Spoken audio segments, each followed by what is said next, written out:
Good morning, students. Welcome to the next lecture of your history chapter number 1. And today, as you can see in the board, the topic is the making of Germany and Italy. So far, we had discussed about the revolutionary movement in uniting the France, the uniting this region of France into a nation state. Today, we will look into two other countries, Germany and Italy, how it was converted into different principalities to a nation state. So let's go ahead and I will read through the book. I hope you are ready with your books. So I'm reading through page number 19, and the question here is asked, can the army be the architect of a nation? Can army make a nation, can build a nation? This is a question. So let us read through it and understand what actually this means. After 1848, nationalism in Europe moved away from its association with democracy and revolution. Nationalist sentiments were often mobilized by conservatives for promoting state power and achieving political domination over Europe. You know that in 1848 there was a Frankfurt Parliament called by the elite middle class. जो middle class लोग थे German speaking area के, उन्होंने एक Frankfurt parliament बुलाया था और वहाँ पे उन्होंने एक डिवाइस किया कॉन्स्टिट्यूशन, और साथ में ये उन्होंने बोला कि this nation state should be a constitutional monarchy, और राजा का जो है जो एक तरीके से पद है वो प्रशिया के किंग को ऑफर किया. But Prussian king was not happy with it and he joined with other kings from the neighboring principalities, and along with army and some businessmen, he crushed this movement in 1848. So this gave rise to a departure from this nationalist movement, departed from the ideas of democracy and I'll say revolution. वो उससे हट के उन एक नए तरीके से एक ये नेशनलिज्म का आइडिया आया. अब नेशनलिस्ट की जो नेशनलिस्ट सेंटिमेंट्स हैं, उनकी भावनाएं हैं, उसको जो कंजर्वेटिव्स हैं उन्होंने अलग तरीके से प्रमोट किया ताकि सारे जो लोग हैं वो अपने आप को उससे आइडेंटिफाई कर सकें और उनके राज के तले आ जाएं. So they wanted to promote state power, है ना, राजा का जो है पावर है उसको प्रमोट करना चाहते थे और राजनीतिक दबदबा बनाना चाहते थे उस जगह पे यूरोप में. So this was how they were going ahead. This can be observed in the process by which Germany and Italy came to be unified as nations. तो कैसे ये जर्मनी और इटली नेशन स्टेट बने वो हमको इससे पता चलता है. As you have seen, nationalist feelings were widespread among middle class Germans who in 1848 tried to unite the different regions of the German Confederation into a nation state govern by an elected parliament. जैसे कि मैंने अभी थोड़ी देर पहले बताया कि जो nationalist feelings थे वो ज़्यादातर मिडिल क्लास जर्मन्स के अंदर ये भावनाएं थी, और 1848 में उन्होंने कोशिश किया कि सबको इकट्ठा जर्मन कन्फेडरेशन के सब लोगों को इकट्ठा करके एक नेशन, एक राष्ट्र बनाने, ताकि उसको गवर्न कर सके एक इलेक्टेड पार्लियामेंट यानी संसद, यानी जो रिप्रेजेंटेटिव हैं पीपल के, वो उस एरिया को, उस नेशन को रूल करें. ये ट्राई किया जर्मन एलिट्स ने, मिडिल क्लास पीपल ने.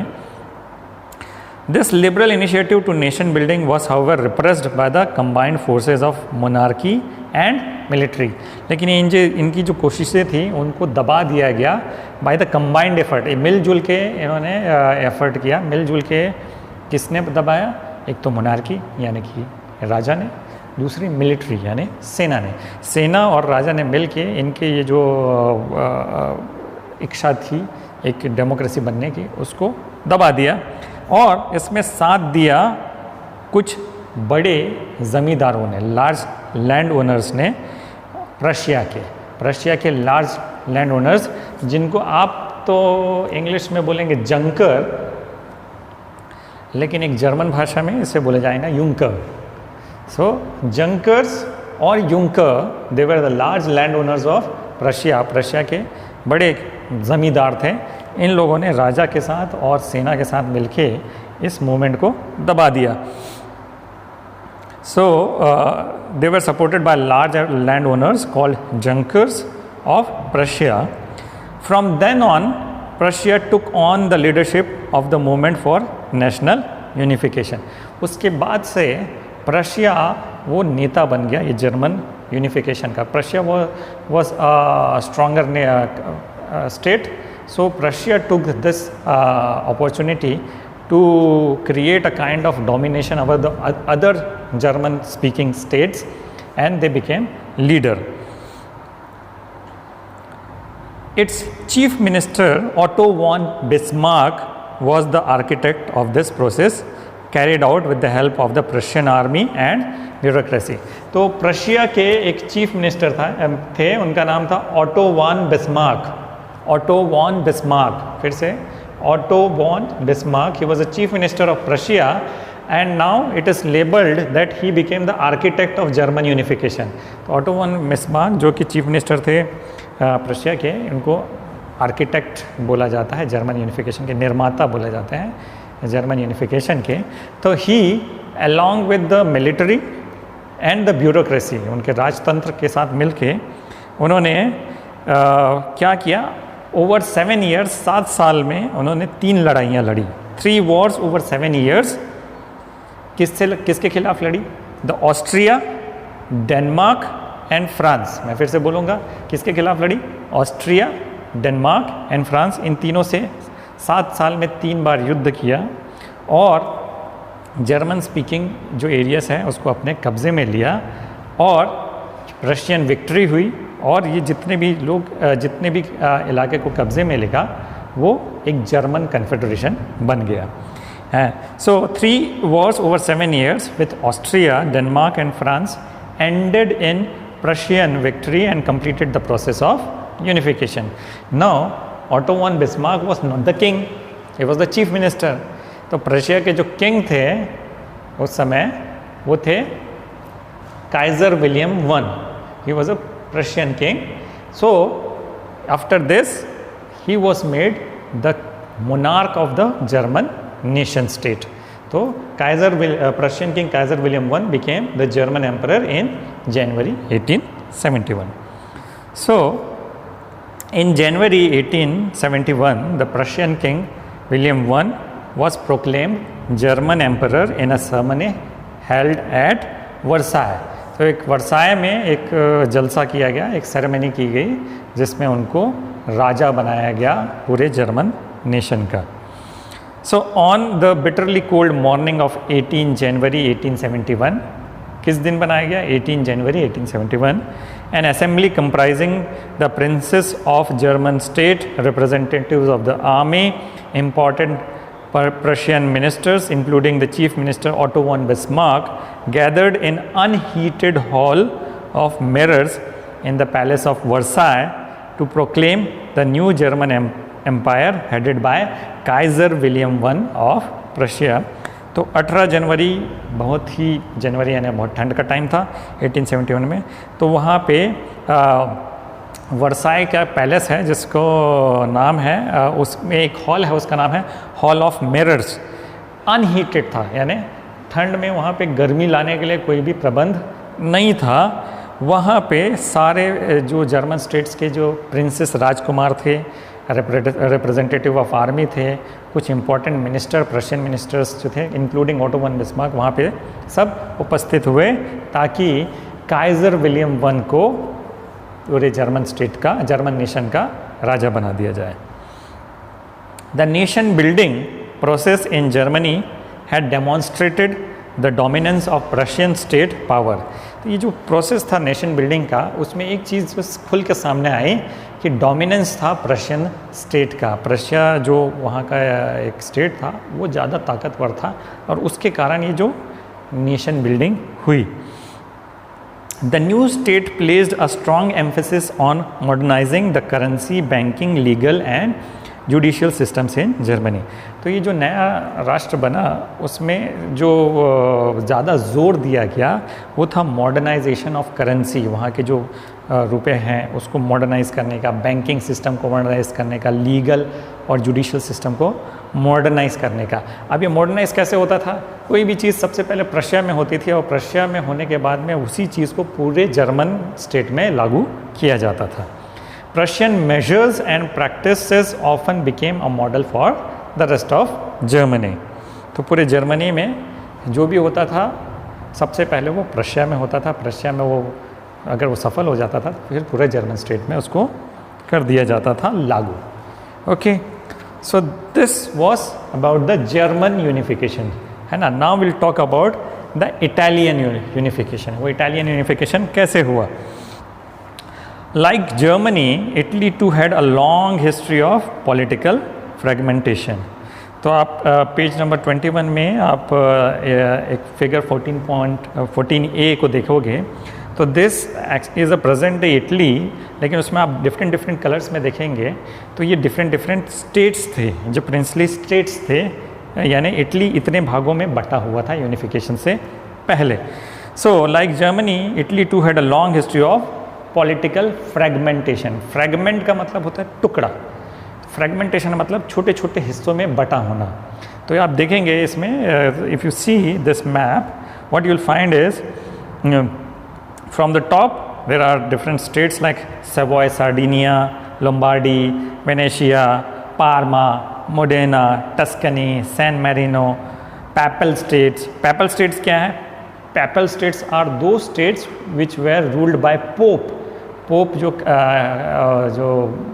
कैथोलिक क्रिश्चियंस होते हैं उनके हेड होते हैं पूरे वर्ल्ड में, Pope, and he currently resides in Vatican City which is inside the a city of Rome. Italy में एक रोम नाम का शहर है, उसके अंदर में एक वेटिकन सिटी है, एंड इट इज़ टोल्ड, और ये बताया जाता है कि Vatican City is the smallest country in the world, क्योंकि वो एक शहर के अंदर है ना, and it is ruled by the pope.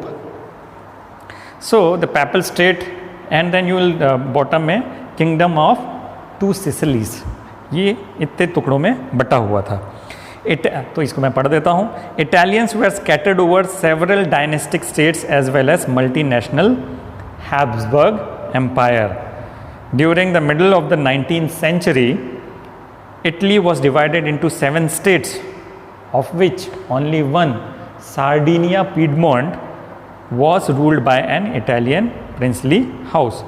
तो हम अगर बोलें कि मिडल 19th सेंचुरी यानी 1850 के आसपास अगर देखा जाए तो Italy was divided into 7 states, 7 states में डिवाइड था। The region was divided into 7 states, लेकिन उसमें से सिर्फ एक जो सार्डिनिया पीडमोंट जो था वो एक्चुअल में इटालियन राजकुमार के घराने से रूल किया जा रहा था। Others they are not ruled by the Italian, कुछ फ्रेंच घराने से थे, कुछ स्पेनिश घराने से थे। तो अलग अलग लोग जो विदेशी लोग थे वो रूल कर रहे थे, एक तरीके से अगर बोला जाए तो। सो the north was under Austrian Habsburg, तो जो नॉर्थ वो रूल कर रहे थे ऑस्ट्रिया के Habsburg empire. So the north was under Austrian Habsburg, the centre was ruled by the Pope, जैसा कि मैंने अभी बताया सेंटर जो है Papal State it was ruled by the Pope, and the southern regions were under the domination of the Bourbon kings of Spain. तो जो नीचे वाला जो किंगडम ऑफ टू सिसिलीज थे they were ruled by the Bourbon kings of Spain.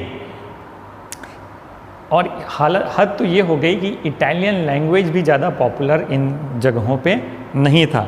Even the Italian language had not acquired one common form and still had many regional and local variations. So there were many dialects, एक तरीके से बोलियां थी, लेकिन Italian भाषा एक तरीके से प्रसिद्ध नहीं था वहाँ पे। So during the 1830s Giuseppe Mazzini had sought to put together a coherent program for a unitary Italian Republic. जैसा कि हमने पहले भी पढ़ा है कि जुसेप्पे मज़ीनी जिन्होंने यंग इटली या यंग यूरोप बना एक सीक्रेट सोसाइटी बना के उसने एक कोशिश की कि ये इटालियन यूनिफिकेशन के लिए काम किया जाए। तो उसको कई बार देश निकाला भी मिल गया। He had also formed a secret society called young Italy for the dissemination of his goal. तो अपनी ये जो लक्ष्य को प्राप्ति के लिए उन्होंने सीक्रेट सोसाइटी बनाई young Italy. The failure of revolutionary uprisings both in 1831 and 1848 meant that the mantle now fell on Sardinia Piedmont under its ruler King Victor Emmanuel II to unify the Italian states through war। तो 1831 में इनको एक कोशिश की, revolution की क्रांति करने की कोशिश की, नहीं कर पाए, उनको देश निकाला मिल गया, वो वहाँ से भगा दिए गए इटालियन जगह से। दूसरा 1848 में जर्मनी में कोशिश की गई, वो भी फेल हो गया। तो इसका मतलब है अब ये जो नेतृत्व है इटालियन यूनिफिकेशन का, वो आ गया वहाँ के सार्डिनिया पिडमोंट के जो रूलर थे, उनका किंग थे, उनका नाम था विक्टर इमैनुअल II। तो इन पे ये जिम्मेदारी आ गई कि अब पूरे इटली को यूनिफिकेशन इनके ही थ्रू करना है। So in the eyes of the ruling elites of this region, a united Italy offered them the possibility of economic development and political dominance। तो क्यों एक यूनाइटेड इटली बनाना चाहते थे? वहाँ के जो एलिट बिजनेस क्लास या ब्यूरोक्रेट्स थे, उनके मन में हमेशा ये था कि अगर ये इटली यूनिफाई हो गई, एक राष्ट्र के तौर पे आ गई, तो ये उनके लिए मौका है। पहला मौका क्या है? इकोनॉमिक डोमिनेंस का, आर्थिक रूप से वो डोमिनेट कर सकते हैं। क्यों? क्योंकि मार्केट बढ़ जाएगा, है ना। एक छोटे से जगह पे वो अपने सामान व्यापार कर रहे थे, अब वो व्यापार का दायरा बढ़ जाएगा, वो बड़ी जगह पे व्यापार कर पाएंगे। So first reason was that economic development ज़्यादा फास्ट होगा, इनका ज़्यादा फ़ायदा होगा। And second is the political dominance. तो एक तरीके से राजनीतिक जो विस्तार है, राजनीतिक जो पकड़ है, वो ज़्यादा लोगों पे हो पाएगा और ज़्यादा लोगों पे वो राज कर पाएंगे। So this was the idea behind this Italian unification.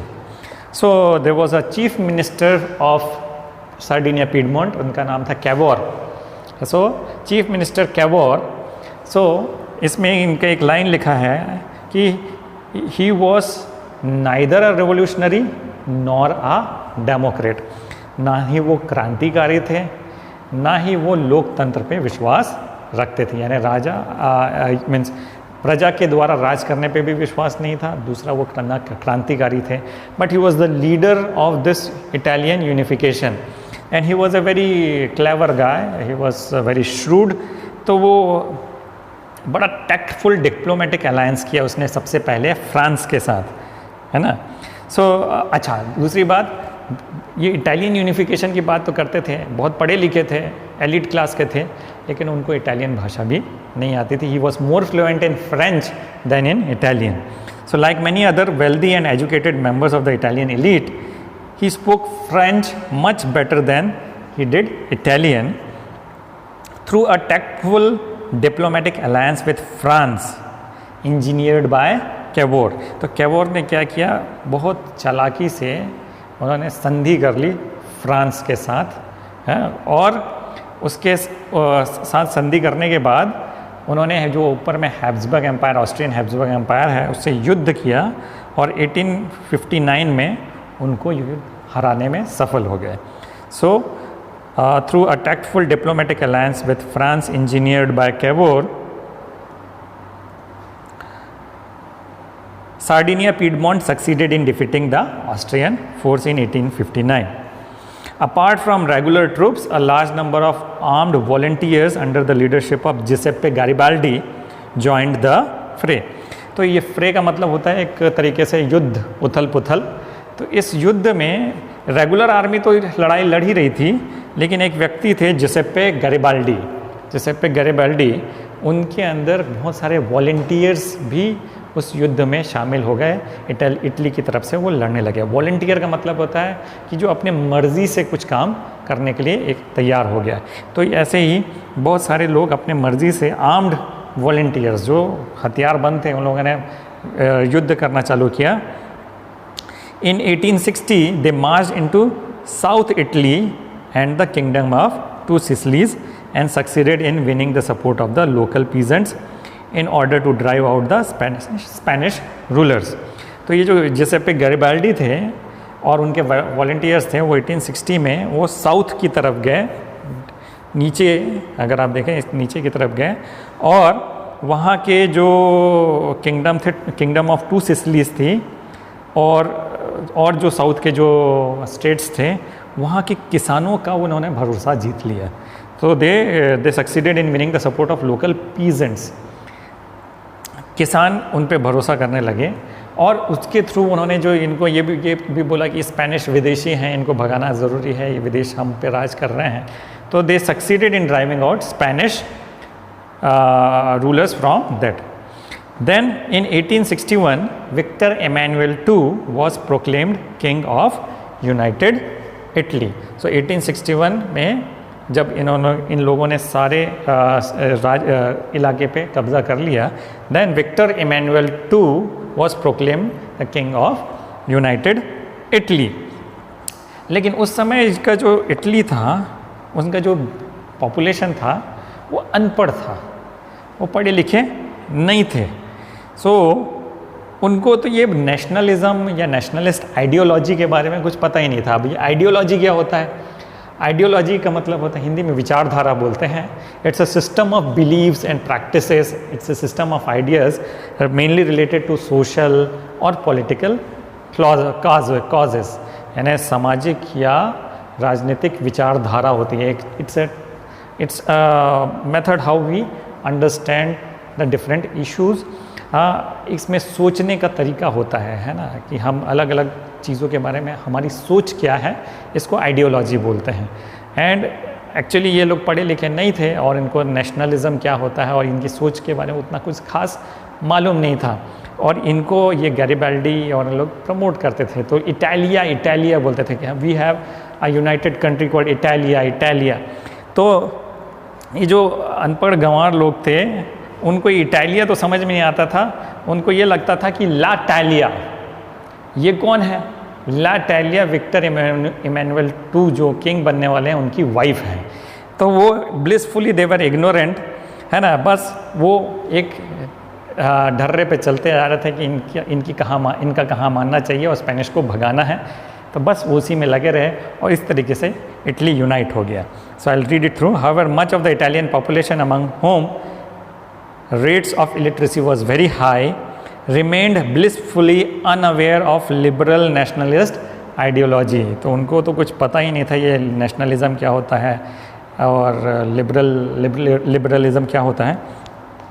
The peasant masses who had supported Garibaldi in southern Italy had never heard of Italia, है ना. तो जो किसान थे जो गैरिबाल्डी के सपोर्टर थे उन्होंने तो कभी Italia means the nation of Italy इसके बारे में सुना ही नहीं था. और उनको ये विश्वास था and believe that La Talia was Victor Emmanuel's wife. उनको ऐसा विश्वास था कि ला टैलिया कौन है? विक्टर इमैनुअल की वाइफ है. And but at the end in 1861 Victor Emmanuel became the king of the united Italy. So I'll stop at this point and we'll in the next class we'll study about the strange case of Britain, how it became united and became a united kingdom. ये कैसे हुआ उसको हम पढ़ेंगे. Thank you.